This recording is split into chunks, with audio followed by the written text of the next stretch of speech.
Paz esteja em sua casa, meu irmão. Hoje estamos no Salmo 9.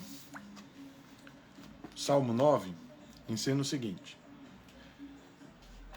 Senhor, quero dar-te graças de todo o meu coração e falar de todas as suas maravilhas. Em ti quero alegrar-me e exultar e cantar louvores ao teu nome, ó Altíssimo. Quando os meus inimigos contigo se defrontam, tropeçam e são destruídos. Pois defendeste o meu direito e a minha causa. Em teu trono te assentaste, julgando com justiça. Eu estava ali fazendo uma entrega, por isso que eu estou meio suado. Repreendes as nações e destruíste os ímpios. Para todo sempre apagaste o nome deles. O inimigo foi totalmente arrasado para sempre. Desarraigaste as suas cidades, já não há quem delas se lembre. O Senhor reina para sempre, estabeleceu o seu trono para julgar. Ele mesmo julga o mundo com justiça, governa os povos com retidão. O Senhor é refúgio para os oprimidos, uma torre segura na hora da adversidade. Os que conhecem o teu nome confiam em ti. Pois tu, Senhor, jamais abandonas os que te buscam. Cantem louvores ao Senhor, que reina em Sião. Proclamem entre as nações os seus feitos. Aquele que pede contas do sangue derramado não esquece, ele não ignora o clamor dos oprimidos.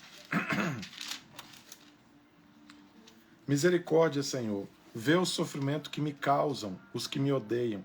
Salva-me das portas da morte, para que, junto às portas da cidade de Sião, eu cante louvores a ti. E ali exulte em sua salvação. Caíram as nações na cova que abriram? Os seus pés ficaram presos no laço que esconderam?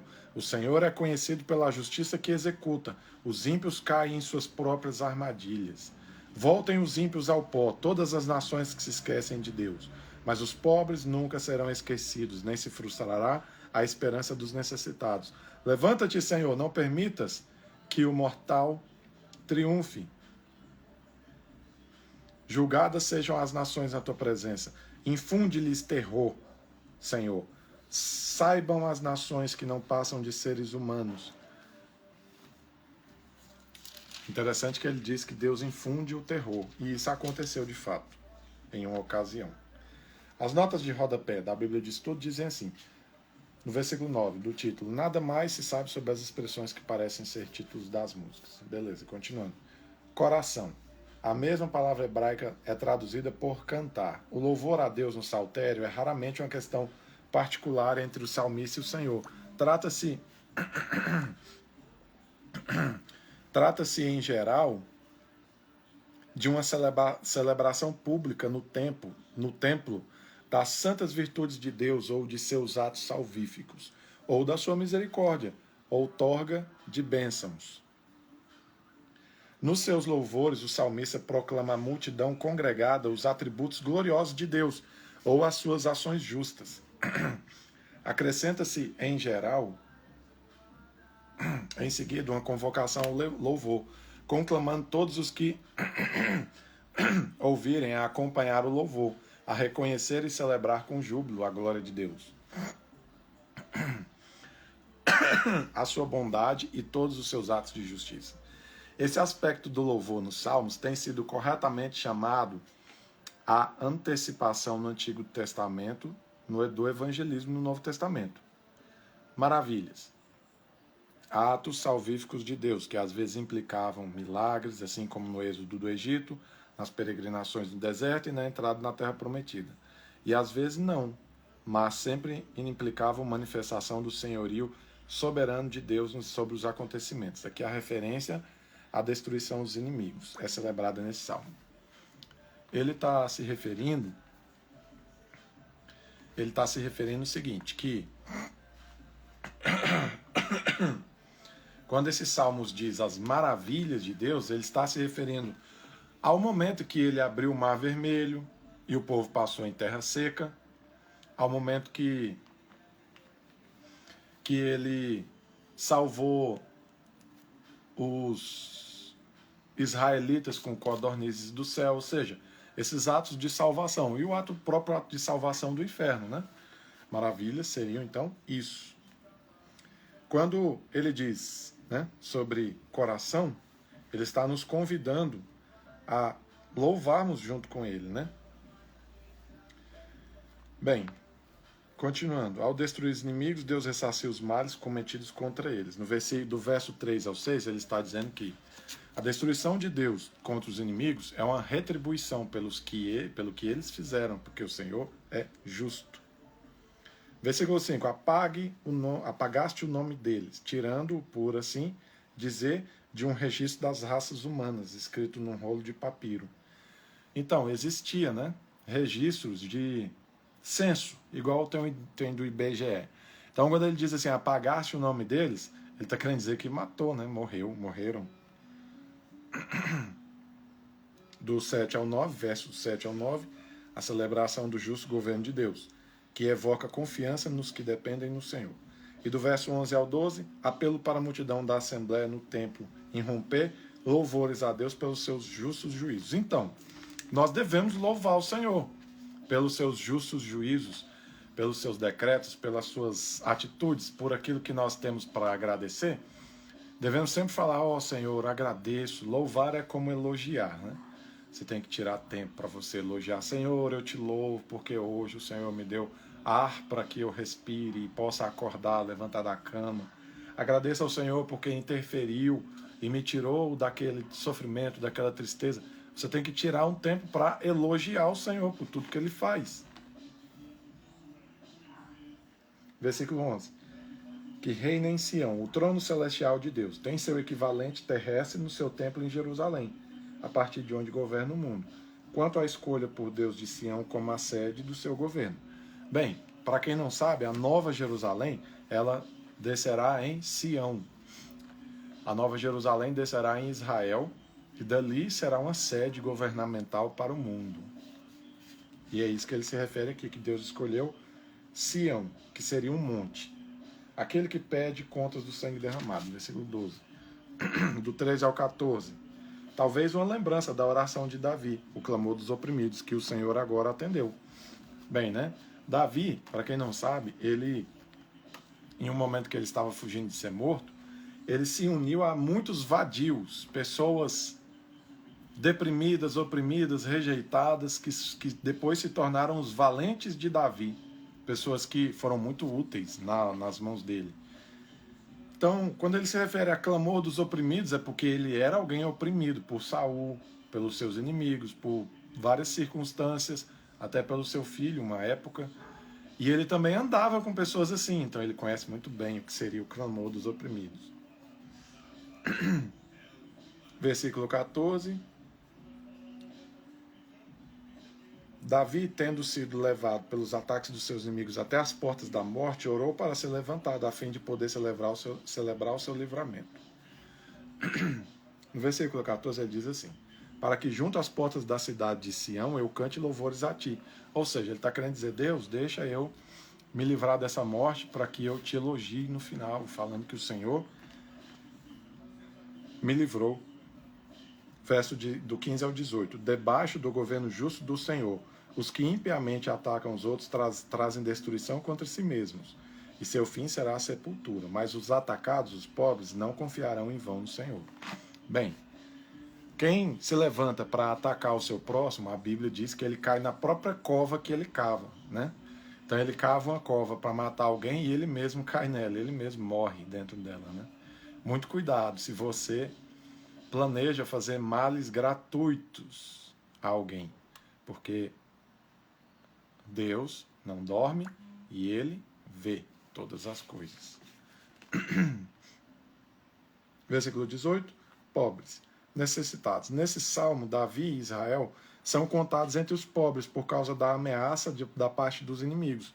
Nunca serão esquecidos. Os que se esquecem de Deus darão em nada, mas os aflitos e necessitados não serão esquecidos por Deus. Eu conheço muitas pessoas que se esquecem de Deus. A pessoa pensa, eu vou fazer uma tatuagem. A única coisa que ela se lembra é o seguinte, será que eu quero? Quero. Ela vai lá e faz. Ela não se lembra de Deus. Ela não pensa, será que Deus quer que eu faça a tatuagem? Ela não se lembra. Ele pensa, estou com vontade de beber cachaça hoje. E ele pensa, eu quero beber? Quero. Mas ele não, em nenhum momento ele lembra, será que Deus quer que eu esteja numa roda de bar bebendo cachaça? Ele não lembra. Ele pensa, hoje eu vou num prostíbulo, me prostituir. E ele pensa, eu quero fazer isso? Quero. Mas ele não para e pensa, será que o Senhor quer que eu faça isso? Então, tem pessoas que ele não lembra do Senhor em nenhum momento da vida dele. Ou às vezes ele se lembra em pouquíssimos e raríssimos momentos. Pessoas que só se lembram de fazer seus próprios desejos, suas próprias vontades. Por exemplo, estou me apaixonado pelo José. Quero casar com o José. Mas ela não se lembra de perguntar a Deus, perguntar ao Senhor, perguntar ao Pai. Senhor, e aí, o que o senhor acha? Eu devo? O Senhor quer que eu me case com o José? Aí não pergunta a Deus. Depois que não perguntou o Senhor e dá errado, o que acontece? Sofre. Como o pão que o diabo amassou, sofrendo. E aí vai se lembrar de Deus. Deus me tira desse sofrimento. Ou seja, antes de casar não se lembra de Deus. Mas na hora que está casada num casamento levando ameaça de morte, aí se lembra. Aí começa a orar. Deus me tira desse problemão aqui.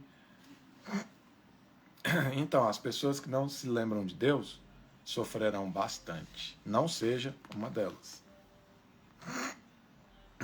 Do verso 19 ao 20.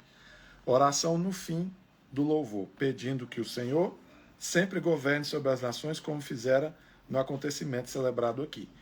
Que os que se esquecem de Deus, que os que se esquecem de Deus, saibam que são meros homens e não deuses, que não podem resistir ao Deus de Israel.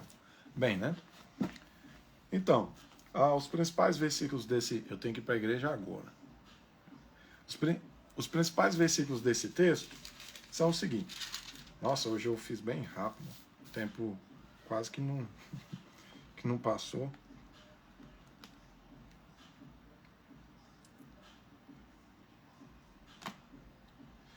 Versículo 4. Pois defendeste o meu direito e a minha causa. Em teu trono te assentaste julgando com justiça. Deus, ele é um Deus justo. Quando alguém faz algo contra você, a palavra de Deus manda você não se vingar, mas levar sua causa a Deus. Então você chega ao Senhor e diz, Senhor, tal pessoa tentou me fazer ser demitido no meu trabalho, mas eu não fiz nada contra ela. Deus, julga com justiça a minha causa. Essa é a vontade do Senhor. Que ao invés de você ir lá e bater nessa pessoa, envenenar ela, matar ela, fazer coisas contra ela, jogar uma macumba nela, uma praga, não. Você ore, leve até o Senhor e diga a injustiça que você sofreu, a causa que você tem. Porque Ele julga e peleja com justiça. O Senhor, Ele vê todas as coisas. E Davi, vocês verão que em Salmos isso aparece o tempo inteiro, porque Davi foi um cara perseguido. Então, ele e os Salmos, a maioria deles, ou quase todos eles, são ou louvores ou orações escritas. Então, você vai ver ele o tempo inteiro dizendo sobre os inimigos e para Deus dar retribuição para os inimigos dele, exatamente por causa disso, porque ele tinha muitos.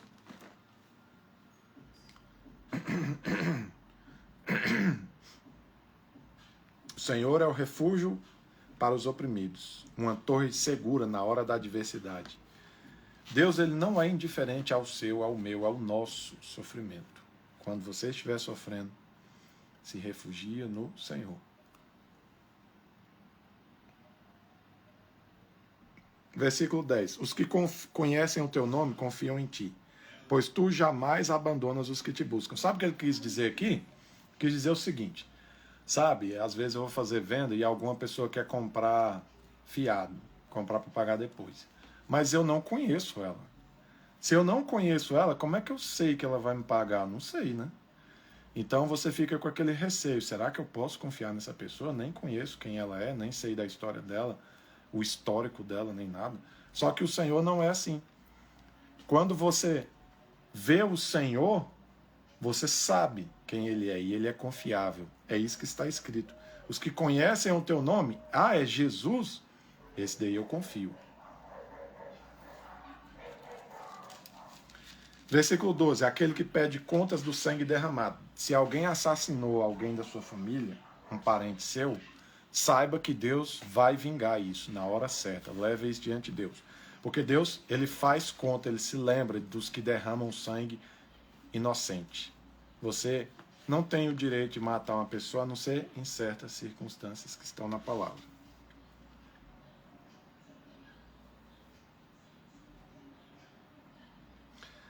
Versículo 15. Caíram as nações na cova que abriram, os seus pés ficaram presos no laço que esconderam. Veja bem, mais uma vez, a justa retribuição. Você que arma um laço para uma pessoa, você mesmo sua perna vai entrar naquele laço que você arruma. Muito cuidado com esse desejo de prejudicar os outros. Versículo 17. Voltem os ímpios ao pó, todas as nações que se esquecem de Deus. Eu já disse isso, né? Mas, repito, não se esqueça de Deus. Versículo 20, que é muito interessante nesse texto. Infunde-lhes terror, Senhor. Saibam as nações que não passam de seres humanos. Houve um momento no povo de Israel que Deus, para fazer eles vencerem uma guerra, sabe o que o Senhor fez? Ele aterrorizou os inimigos. Os inimigos ficaram assim apavoradíssimos. Deus infundiu. Sabe o que é infusão? Infusão é você introduzir, introjetar em alguém alguma coisa. Você fazer uma união entre algo externo e algo interno. E os dois se tornarem um só. Então, quando o texto diz infunde-lhes o terror, ele está, vamos dizer que ele está diante de um cenário de guerra, olhando para os seus adversários e pensando, Deus, coloca pavor, terror neles, para que eles tenham medo de nós, o seu exército, o exército de Israel. Então, infunde-lhes o terror. Sabia que Deus pode fazer isso hoje, na nossa realidade, com um assaltante? O assaltante está vindo para roubar seu celular, tirar sua vida. Você fala, Senhor, infunde terror nele. E ele fica apavoradíssimo. Tão apavorado que ele vai embora correndo. Então, esse é um tipo de livramento de Deus. E está escrito na Bíblia, em várias ocasiões. Deus tem esse poder. E você pode usar isso como recurso para proteção individual. Bem, Jesus traz essa palavra sobre essa pessoa que está ouvindo nesse momento. Em nome de Jesus, grava essa mensagem, ajude ela a me acompanhar e ser edificada. Que em nome de Jesus o Senhor fale por meio das minhas palavras com esses ouvintes. E essa palavra sirva e frutifique. Assim seja, no nome de Jesus.